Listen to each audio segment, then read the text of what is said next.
Largué du haut des airs sous les ailes du vaisseau mère B-52, l'avion X-15A2 a allumé son puissant moteur fusée et s'est envolé dans la haute atmosphère. Les brûlures précédentes n'ont duré que 90 secondes.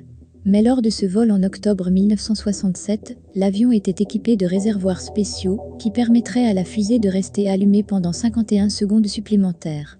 La poussée supplémentaire de poussée a envoyé l'avion X-15A2 dans le ciel pour atteindre un record de vitesse incroyable.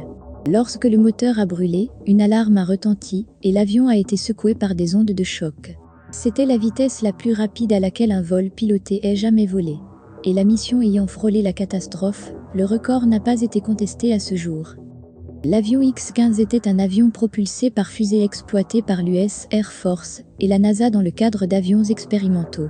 De plus, l'avion X-15 a établi un record d'altitude dans les années 1960 en atteignant la limite de l'espace extra-atmosphérique. Et il est revenu, avec des données précieuses utilisées plus tard, dans la conception d'avions et d'engins spatiaux. La taille et le poids de cet avion méritent à eux seuls d'être mentionnés en détail. Il mesurait 50 pieds et 9 pouces ou 15,5 mètres de long, avec une envergure de 22 pieds et 4 pouces ou 6,8 mètres. Son poids à vide était de 14 600 livres ou 6 622 kg, tandis que son poids à pleine charge était de 34 000 livres ou 15 422 kg. Cependant, c'est le moteur de cet avion qui était sa principale caractéristique. Il avait un moteur fusée à carburant liquide Thiokol XLR 99 capable de développer 57 850 livres ou 257 kN de poussée. À titre de comparaison, c'est plus de 3 fois la poussée de l'avion Boeing 737 standard. L'avion X-15 a été conçu avec un moteur fusée alimenté par de l'oxygène liquide et de l'ammoniac. Ainsi, les avions pourraient atteindre une vitesse hypersonique. Les niveaux de confiance nécessaires pour atteindre des vitesses aussi élevées signifiaient que l'avion était tout sauf économe en carburant. Son moteur pouvait consommer environ 15 000 livres ou 6 800 kg de carburant en seulement 80 secondes. En 1967, l'armée américaine finançait toujours le complexe militaro-industriel qui dominait l'économie américaine depuis la Seconde Guerre mondiale. Même pendant la période de paix, qui a duré 25 ans immédiatement après la fin de la guerre, les États-Unis dépensaient encore environ 328 milliards de dollars par an pour leur armée ajustée à l'inflation.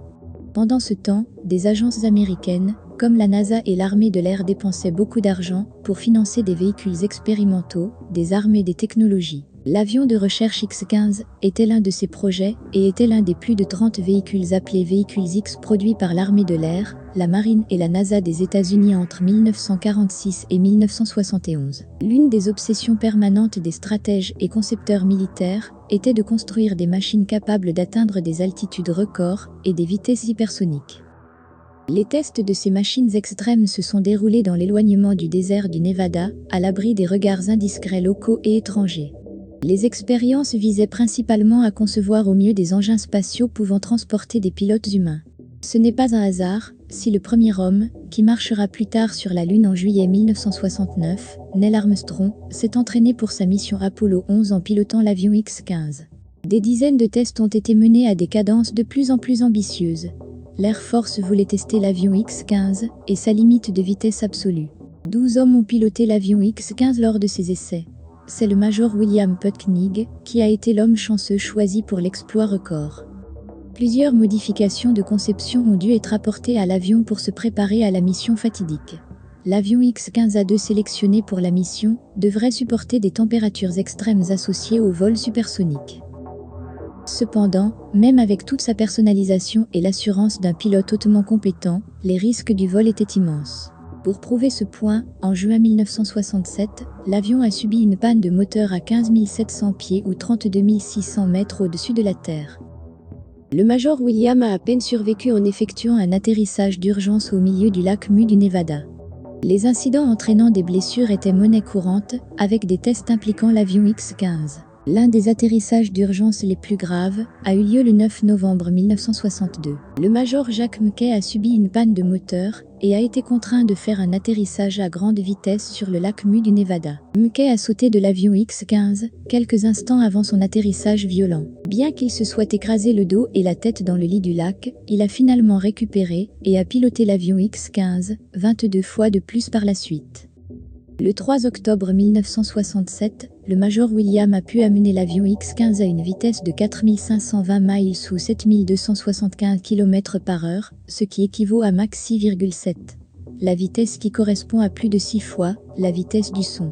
Pas exalté par la vitesse impressionnante tout en gardant le contrôle total de l'avion, du moins le pensait-il au début. Alors que l'avion commençait à ralentir à une vitesse de Mach 5,5, le capot du moteur a provoqué une onde de choc qui a affecté le fond de l'avion en faisant fondre le pylône de fixation qui maintenait le fausse scramjet attaché à l'avion.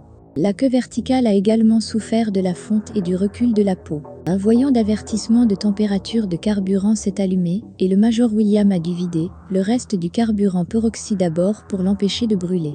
En raison de la détérioration rapide de la situation, il n'a pas pu se concentrer sur le ralentissement de l'avion. L'atterrissage serait impossible dans ces conditions. Il a essayé de régler la situation en rejetant le scramjet, mais la manœuvre n'a eu aucun effet immédiat. Et il a dû survoler le site d'atterrissage pour laisser la traînée aérodynamique ralentir suffisamment l'avion pour qu'il atterrisse.